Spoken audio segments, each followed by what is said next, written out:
भी देखने की बात है कि साहब एफटीए जो किया है यूके से, वो मोर और लेस हमने अपने टर्म्स पे किया है, और हमने अपने जो प्रोटेक्टेड सेक्टर हैं वो नहीं खोले, स्पेशली एग्रीकल्चर और डेयरी। अच्छा, वह एग्रीकल्चर और डेयरी में जो इश्यूज हैं यूएस के साथ में, वो यूके के साथ में शायद नहीं है। यहाँ पे हमारे पास जीएम सीड्स का और आपके नॉन वेजिटेरियन फीड का वो इशू नहीं है, उसके बाद भी हमने इनको नहीं खोला है। लेकिन ये प्रोटेक्शन हम कब तक करते रहेंगे? सर, हम अपने ही वजन के तले दबेंगे। मैं बहुत बार इसको बोला हूं, किसान भाई बहुत नाराज होंगे, बहुत सारे पॉलिटिशियंस एग्री नहीं करेंगे। अगले 2 से 3 साल अगर हमने अपने एग्रीकल्चर सिस्टम को सीरियसली रिफॉर्म नहीं किया, सरकारें सस्टेन नहीं कर पाएंगी। आप पूरा सरकार का बजट एग्रीकल्चर के नाम पे पॉलिटिक्स और वोट बैंक के चक्कर में आप इन्वेस्ट कर देंगे, देश का भट्टा बैठ जाएगा। मैं आपको एग्जांपल देता हूं सर, लाइव एग्जांपल देता हूं।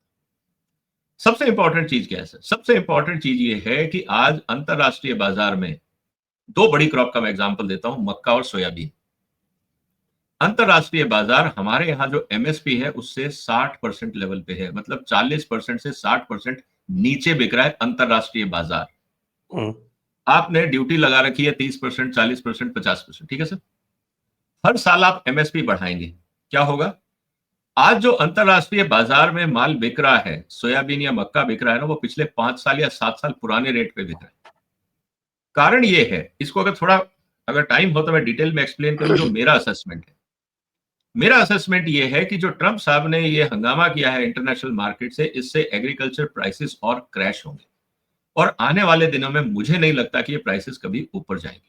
बीच में गए फॉर टेक्निकल रीजन, कहीं कोई वॉर हो गया, कहीं कोई करेंसी फ्लक्चुएशन हो गया, कहीं कोई पॉलिटिकल रिस्ट्रिक्शन हो गया, एम्बार्गो हो गया, वो चीजें आप छोड़ दीजिए। नॉर्मल रूटीन में एग्रीकल्चर इंटरनेशनल प्राइसेस ऊपर नहीं जाएंगे। मैं फंडामेंटली कह रहा हूं, सट्टेबाजों के लिए ठीक है, कल 2 पैसे ऊपर चले गए, 5 पैसे नीचे आ गए, वो ट्रेडिंग करते रहेंगे। I am not interested in that. मैं बात कर रहा हूं इन्वेस्टर्स के लिए, मैं बात कर रहा हूं इकोनॉमी के लिए, नॉट ट्रेडर्स के लिए। सर, मेरा यह मानना है कि इस समय हुआ क्या है, जब से ट्रंप साहब ने टैरिफ वॉर शुरू किया है, रिटेलिएशन उनको होने लगा है। लोग बोल नहीं रहे हैं, बहुत सटल रिटेलिएशन हो रहा है ट्रंप साहब के ऊपर। उदाहरण के लिए, सबसे बड़ा जो 100 मिलियन टन के आसपास अगर ट्रेड होता था चाइना में सोयाबीन मक्का, उन्होंने अब अमेरिका से सोयाबीन और मक्का लेना बंद कर दिया है, रिजेक्शन शुरू कर दी। क्वालिटी के नाम पे, बाकी डॉक्यूमेंटेशन के नाम पे, ट्रेसेबिलिटी के नाम पे चाइना ने रिजेक्शन शुरू कर दिया, और सारा एग्रीमेंट उन्होंने शिफ्ट कर दिया है ब्राजील और अर्जेंटीना। अब क्या हुआ सर? पहले जो मार्केट चल रहा था उसमें से अमेरिका से भी माल जाता था, ब्राजील से भी, अर्जेंटीना से भी, एक इक्विलिब्रियम था, सब कमा रहे थे, खा रहे थे, मार्केट में एक प्राइस बेस बना हुआ था, सब खुश थे एक हिसाब से। अब जब से ट्रंप साहब ने ये खेल खेला है और चाइना ने रिटेलिएट किया है, तो उन्होंने पूरी जो डिमांड है वो शिफ्ट कर दी है ब्राजील और अर्जेंटीना। अब ये चाइना छोटी डिमांड नहीं है, ये 100 मिलियन टन के आसपास को आपको एडिशनल रिक्वायरमेंट चाहिए, कि उनको फीड मटेरियल चाहिए अपने एनिमल्स के लिए, इंडस्ट्रियल यूज के लिए चाहिए, ऑयल के लिए चाहिए, बाकी चीजों के लिए चाहिए। अब होगा क्या सर कि इससे ब्राजील इंडस्ट्री अपनी कैपेसिटी बढ़ाएगी to meet Chinese demand, agriculture farms expand होंगे ब्राजील और अर्जेंटीना दोनों में, मार्केट उनको मिल रहा है एश्योर्ड, तो ये भी रिस्क नहीं है, लॉन्ग टर्म कॉन्ट्रैक्ट उन्होंने कर दिया। क्योंकि आज की दुनिया में लोग प्राइस से ज्यादा रिलायबिलिटी पे बात कर रहे हैं, और ये भारत सरकार को सीखना होगा, क्योंकि भारत सरकार हर दूसरे तीसरे दिन एक्सपोर्ट बैन कर देती है। आज भारत की क्रेडिबिलिटी इंटरनेशनल मार्केट में 0 है।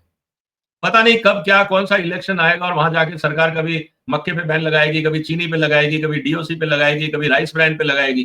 कहीं कोई लॉजिक नहीं है एक्सेप्ट डोमेस्टिक पॉलिटिक्स, क्योंकि जितनी हमारी खपत है उससे ज्यादा हमारे पास मटेरियल है। हम सिर्फ या तो सब्सिडी बढ़ा रहे हैं टू प्लीज फार्मर्स, या हम एक्सपोर्ट बैन कर रहे हैं टू प्लीज कस्टमर्स की रेट नीचे आ जाए। लेकिन सरकार जो इनएफिशिएंसीज है, जो कार्टलाइजेशन है एपीएमसी मंडी में, जिसके कारण रेट बढ़ते हैं, उस पर कोई काम नहीं कर रही। अल्टीमेटली भारत की क्रेडिबिलिटी बाजार में घटती जा रही है, बढ़ नहीं रही है। हम बाकी जगह अपनी इमेज कितनी भी सुधार लें, but as a business community we are losing our credibility. हमें इसको एक्सेप्ट करना ही होगा। दूसरी बात, जब ब्राजील और अर्जेंटीना अपनी कैपेसिटी बढ़ाएंगे, अमेरिका की कैपेसिटी तो वहीं की वहीं थी सर। अब ट्रंप साहब कोशिश ये करेंगे कि हम किसानों को सब्सिडी दें, क्योंकि जब उनका $1 ट्रिलियन का बजट है और उसमें उनको 20-30 बिलियन डॉलर एडिशनल देने हैं, वो दे सकते हैं। वो सब्सिडी बढ़ा के किसानों को सस्टेन करेंगे, मतलब इंटरनेशनल मार्केट में और मटेरियल डंप होगा। डंप होगा तो इंटरनेशनल मार्केट के अंदर प्राइसेस क्रैश ही रहेंगे, पहला फंडामेंटल रीजन। दूसरा, जितने डेवलप्ड नेशंस हैं बारिंग साउथ एशिया और फ्यू पार्ट्स ऑफ अफ्रीका, पूरी दुनिया में जो पॉपुलेशन है वो स्टैग्नेंट है या डिक्लाइनिंग है।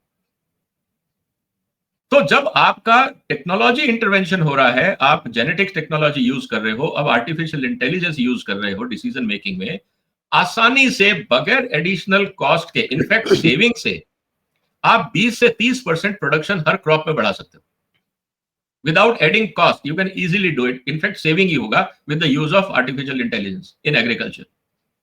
तो आपका प्रोडक्शन बढ़ रहा है, कॉस्ट ऑफ कल्टीवेशन कम आ रहा है, इंटरनेशनल मार्केट में कंपटीशन बढ़ रहा है between US, Brazil and Argentina, तो प्राइसेस तो क्रैश ही रहेंगे। दूसरी तरफ भारत में हम हर साल एमएसपी बढ़ा रहे हैं because of again political reason. क्या होगा सर, 2 साल 3 साल बाद आपका जो रॉ मटेरियल है उसका रेट इंटरनेशनल मार्केट में जो कमोडिटी है उसके फिनिश गुड से ज्यादा हो जाएगा। तो एज ए इंडियन कंपनी मैं भी किसान का माल नहीं खरीदूंगा। मैं आपको एक क्लासिक उदाहरण देता हूं सर, सनफ्लावर की बात कर लीजिए, सूर्यमुखी का जो तेल आता है, हमारे यहां पे एमएसपी है करीब 81-82 रुपए। अंतरराष्ट्रीय बाजार में तेल आपको मिल जाता है 90-95 रुपए। हिंदुस्तान के किसान से सनफ्लावर खरीद के कोई ऐसा व्यापारी नहीं है जो तेल बना के मार्केट में सरवाइव कर सके। इसीलिए अगर आप देखें सनफ्लावर के अंदर बहुत तेजी से एरिया गिरा है। कहां पे 3-4 मिलियन हेक्टेयर में काम होता था, आज घट के मेरे ख्याल से 1 मिलियन भी नहीं रहा होगा। तो कहने का मतलब क्या है सर, कि हमारा जो प्राइसिंग सिस्टम है, अब ये किसान भाई चिल्लाएंगे कि आप एमएसपी के खिलाफ हो। भाई आप एमएसपी घोषणा कर दो, मैं खरीदूंगा तो, नहीं तो मिलेगा कहां से। अगर आज मैं पोल्ट्री का किसान हूं, मैं भारत सरकार को बोलता हूं कि साहब मुझे मक्का आयात करने दो, डोमेस्टिक मक्का 24 से 28 रुपए के बीच में चल रहा है, अंतरराष्ट्रीय बाजार में 14 से 18 रुपए के बीच में है। मैं भी तो किसान हूं, मैं मुर्गी पालक हूं, मुझे तो अपने किसान को बचाने दो। आपको मक्के के किसान की चिंता है, मुर्गी के किसान की चिंता नहीं है, मछली के किसान की चिंता नहीं है। ये कैसा लॉजिक है कि साहब हम सिर्फ मक्के के किसान की ही बात करेंगे।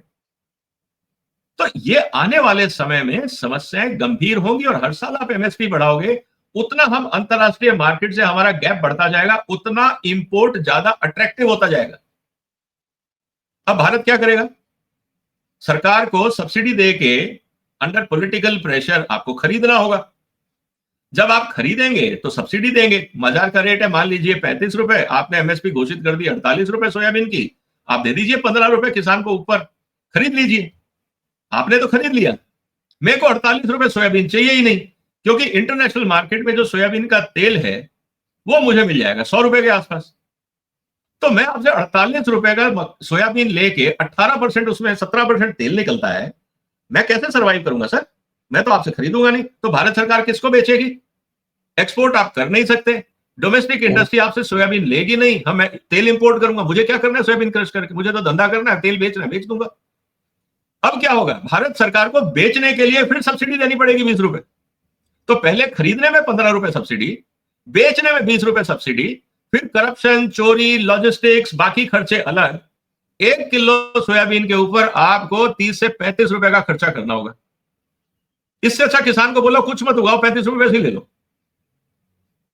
कहने का मतलब क्या है सर, हमें एग्रीकल्चर सेक्टर को दोबारा से देखना होगा। जो हमारे किसान नेता बैठे हैं इनको कुछ समझ में नहीं आ रही है बात, इनको सिर्फ ये लगता है कि हम वोट बैंक हैं, हम सरकार को धमकाएंगे, सरकार हमारी सुनेगी, हम आर्म ट्विस्टिंग करके बाजू मरोड़ के अपनी बात मनवा लेंगे और जाके नेतागिरी करके कहेंगे देखो हमने सरकार को झुका दिया। ये अपने ईगो के चक्कर में ये नहीं समझ रहे कि आपने देश को बर्बाद कर दिया।